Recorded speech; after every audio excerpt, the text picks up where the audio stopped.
I have this leather jacket, tag still on it. I got it for $14.99 at the thrift store. Because it's such a structurally heavy leather jacket, it's not one of the fitted kinds, I feel like it would be sleeker and a little bit more feminine if I dyed it black. So today I'm going to attempt for the first time ever to dye my leather jacket black.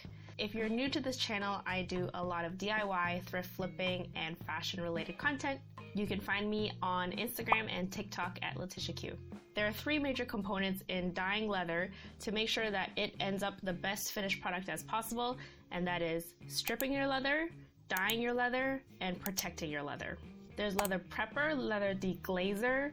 Some people use isopropyl alcohol. Some people use acetone. Certain leathers have a coating on top to protect it and to protect the dye, and you want to get rid of that. I didn't get deglazer, and I'm going to use acetone to clean my jacket.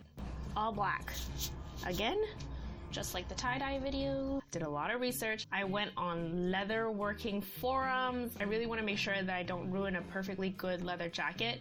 And it's not like working with naked leather. This has already been pre-treated. This leather started off quite dry anyways. It's time for it to be conditioned. I'm gonna slap on a lot of that mink oil stuff after.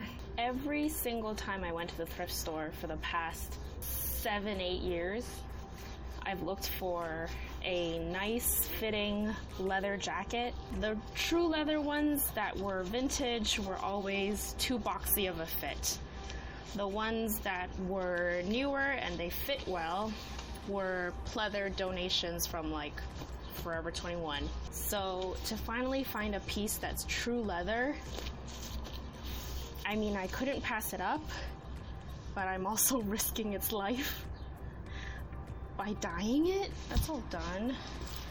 Man, this feels crunchy. I get myself my dye and get going.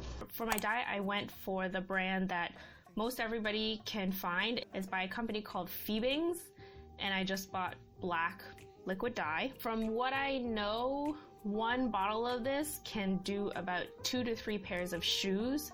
So I thought I'll buy one for now, and if I need more, I'll just buy one later. Most of what you need in order to work with your leathers is old rags, but for dyeing I'm going to be using a paintbrush just because it's easier to get into the nooks and crannies of all the seams, since a jacket is a lot more complicated than just a piece of leather. And the bottle of Feebings comes with a leather dauber, which is a tiny little cotton ball, but this is a much bigger surface. You can definitely see the difference in the sleeve. Look at that. I want to be careful not to touch the lining. I mean, if it touches, it touches. The most important part is dyeing the jacket, but you still want to keep it clean. Get the armpits. Ah! These are not child-proof. They're everybody-proof. I thought I was gonna run out of dye, but I think I'm good. I got a little hairy there for a second. I was like, oh, my back.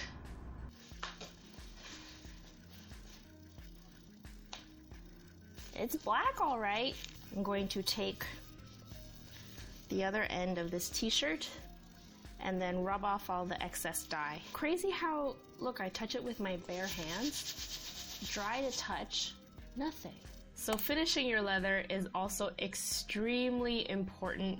Your leather needs to stay moisturized. It is skin after all. It's a porous material, and you want to make sure that the dye doesn't come off. There's different types of finishers. You can buy oils, and I opted for something called mink oil paste. So I'm going to apply that with an old rag.